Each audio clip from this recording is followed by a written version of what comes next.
இந்த மாதிரி காணாமல் போனவர்கள் 99%. ஏதோ 1-2 கர்த்தருடைய கிருபையில தப்பிச்சுக்குச்சு. அந்த தப்பிச்சதை முன்னுதாரணமா எடுக்க முடியாது. 99 ஃபெயிலியர், 99.99 ஃபெயிலியர். சாலமோனுடைய இருதயத்தை இழுத்துக்கிட்டு போற மியூசிக், உன்னை கர்த்தரை விட்டு திருப்புற மியூசிக். இது பிசாசுடைய திட்டம். அவனுடைய ஆள் ஒருத்தனை உள்ள அனுப்பி விடுவான். 1 ராஜாக்களின் புஸ்தகம் 11ஆம் அதிகாரம் 3வது வசனத்தில் சொல்லுது, அவனுக்கு பிரபுக்கள் குலமான 700 மனையாட்டிகளும் 300 மறுமனையாட்டிகளும் இருந்தார்கள். அவனுடைய ஸ்திரீகள் அவன் இருதயத்தை வழுவி போக பண்ணினார்கள். ஏன் கர்த்தர் பின்னாடி சொல்றாரு, நீ புறஜாதிக்குள்ள போய் திருமணம் செய்யக்கூடாது. ஏன் திருமணம் பண்ணக்கூடாது? நீ அப்படி திருமணம் பண்ணினா அந்த ஸ்திரீகள் உன்னை வழுவி போக பண்ணுவார்கள். இத 3வது இடத்தமா இந்த இடத்துல ஒன்று சொல்வாரு. இத பிரமாணமாகவும் கொடுப்பாரு. முதல்ல நோவா காலத்துல அவங்க போய் என்ன செஞ்சாங்க? புறஜாதியரோட கலந்தாங்க.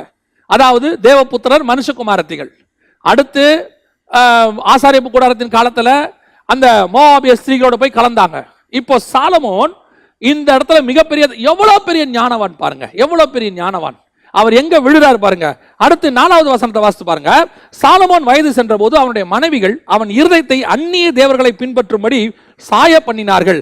அதனால் அவனுடைய இருதயம் அவன் தகப்பனாகிய தாவீதின் இருதயத்தை போல தன் தேவனாகிய கர்த்தரோடு உத்தமமாய் இருக்கவில்லை.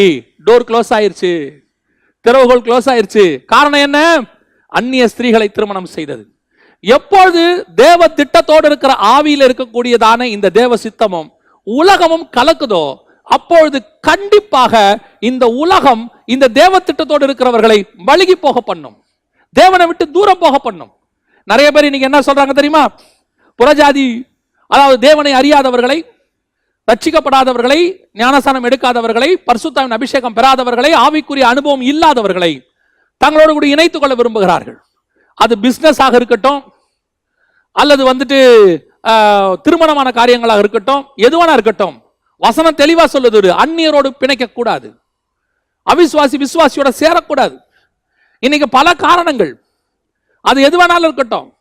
அவரு நிறைய பணம் வச்சிருக்கிறாரு, அவர் ஸ்லீப்பிங் பார்ட்னரா இருப்பாரு, நான் ஒரு ஒர்க்கிங் பார்ட்னரா இருப்பேன், அவர் பணம் தான் போடுவார், எந்த டிஸ்டர்ப் பண்ண மாட்டார். நான் சொல்றேன், உங்களுக்கு கர்த்தர் கொடுக்கிற அந்த கிருபையை, அதனால் வரக்கூடிய ஆசீர்வாதத்தை அவர்கள் சாப்பிடுவார்கள். ஒரு நாள் எல்லாவற்றையும் உருவி விட்டு உங்களை அனுப்பி விடுவார்கள். It's fact. இது பிசாசுடைய திட்டம். நம்ம கிட்ட இருந்து வாங்கறதுக்கு பிசாசு யூஸ் பண்ற மெத்தடே அதுதாங்க. அவனுடைய ஆள் ஒருத்தனை உள்ள அனுப்பி விடுவான். அதைத்தான் சொல்றேன். நிறைய பேர் இன்னைக்கு சொல்றாங்க, இன்னைக்கு வாலிப பிள்ளைகள், நிறைய பேர் திருமண வயதில் இருக்கிறவங்க சொல்ற வார்த்தை, அவங்க வேலை செய்யற ஸ்தலத்துல தேவனை அறியாதவங்களை விரும்பிடுறாங்க. வீட்டில் சொல்றாங்க, ஏன் அவங்க இயேசுவை ஏத்துக்கொள்றேன்னு சொல்றாங்க, சர்ச்சிலேயே கல்யாணம் வச்சுக்கலாம்னு சொல்றாங்க, நான் அவங்கள மாத்திருவேன், நான் அவங்களை எப்படி சுவிசேஷம் சொல்றேன். பிசாசு உன்னை வஞ்சித்து இழுக்கிறதுன்னு அர்த்தம். இந்த மாதிரி காணாமல் போனவர்கள் 99%. ஏதோ 1-2 கர்த்தருடைய கிருபையில தப்பிச்சுக்குச்சு. அந்த தப்பிச்சதை முன்னுதாரணமா எடுக்க முடியாது. 99 ஃபெயிலியர், 99.99 ஃபெயிலியர். கர்த்தர் அருவருக்கிற காரியத்தில் ஒன்று அந்நியர்களோடு பிணைக்கப்படுதல். நோவா காலத்தில் இருந்த பாவத்தில் இது ஒரு மிக முக்கியமான பாவம். அப்பேற்பட்ட ஞானமுள்ள சாலமோனையே வழிவிலக போக பண்ணினார்களாம். அதை விட எனக்கு ரொம்ப ஆச்சரியம் என்ன தெரியுமாங்க, இந்த சாலமோன்ட்ட 2 தடவை கர்த்தர் நேரம் பேசியிருக்கிறார். வசனம் சொல்லுது, ராஜாக்கள் 11:9, ஆகையால் இஸ்ரவேலின் தேவனாகிய கர்த்தர் சாலமோனுக்கு 2 விசை தரிசனமாகி அந்நிய தேவர்களை பின்பற்ற வேண்டாம் என்று கட்டளையிட்டு இருந்தும் அவன் கர்த்தரை விட்டு தன் இருதயத்தை திருப்பி, கர்த்தரை விட்டு தன் இருதயம் என்ன பண்ணிட்டானா? திருப்பிட்டானா. யார் இந்த சாலமோன் தெரியுமா? இன்னைக்கு சாலமோனை பத்தி பேசுறாங்க. சாலமோனை பத்தி எவ்வளோ காரியங்களை ஒரு சிலர்லாம் வெளி புத்தகத்தில் தியானிச்சு எங்ககிட்ட அவங்க டிஸ்கஸ் பண்ணும்போது நான் ரொம்ப ஆச்சரியப்பட்டேன். சாலமோன் இப்படி ஞானம், அப்படி ஞானம். நான் சொல்றேன், சாலமோனை போல ஞானம் இல்லாதவன் ஒருத்தனும் கிடையாது. இப்படி சொல்றதுக்கு உடனே எல்லாரும் சொல்றீங்க, இப்படி சொல்றீங்க. நான் சொல்றேன், சாலமோனை போல ஞானம் இல்லாதவன் ஒருத்தன் கூட கிடையாது. ஏன் தெரியுமா? கர்த்தர் 2 முறை தரிசனமாகி, நீ உலக ஞானத்தை மொத்தமா உனக்குள்ள கொட்டி வச்சாலும் கர்த்தருடைய வார்த்தைக்கு கீழ்ப்படியாத கர்த்தருடைய ஆவியானவர் கொடுக்கிற ஞானம் இல்லாவிட்டால் உன்னுடைய உலக ஞானம் அத்தனையும் குப்பை.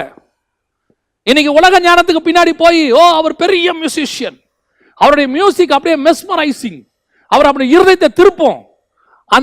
அது என்ன மியூசிக் தெரியுமா? இந்த மியூசிக் தான் சாலமோனுடைய இருதயத்தை இழுத்துக்கிட்டு போற மியூசிக், உன்னை கர்த்தரை விட்டு திருப்புற மியூசிக். இன்னைக்கு உலக பிரகாரமான சில காரியங்கள்லாம் பார்க்கும்போது அவர் எவ்வளவு ஞானம் உள்ளவராக இருக்கிறார், அவருடைய பெர்ஃபார்மன்ஸ் என்ன, எப்படிப்பட்ட பிசினஸ் மேன், எப்படிப்பட்டதான ஒரு ஆளு, எப்படிப்பட்ட ஒரு விளையாட்டு வீரர், எப்படிப்பட்ட ஒரு மிகப்பெரிய நடிகர், அவருக்கு நல்ல இருதயம். அவர் யார் வேணா இருக்கட்டும், யார் வேணா இருக்கட்டும், தேவனுடைய ஆவியை பெறாத மனுஷன் எப்பேற்பட்ட ஞானம் உள்ளவனா இருக்க முடியாது. சாலமோனே போயிட்டாங்க, இதை விட வேற என்ன வேணும் சொல்லுங்க. ஆனா ஒண்ணு என்ன தெரியுமா, சாலமோனிலும் பெரியவர் நம்மோடு கூட இருக்கிறார். அதுதான் இருக்கிறதுலே ஆசீர்வாதம்.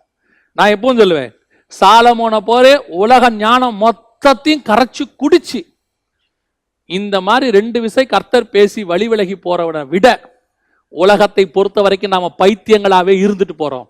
ஆனா கர்த்தரை அறிகிற அறிவு இருந்தா போதும். அதுதான் உண்மையிலேயே ஞானம். அவருக்குள் ஞானம் அறிவு என்கிற பொக்கிஷம் அடங்கி இருக்கிறதுன்னு கொலோசியர் புஸ்தகம் சொல்லுது. அந்த ஞானம் தாங்க ரொம்ப முக்கியம்.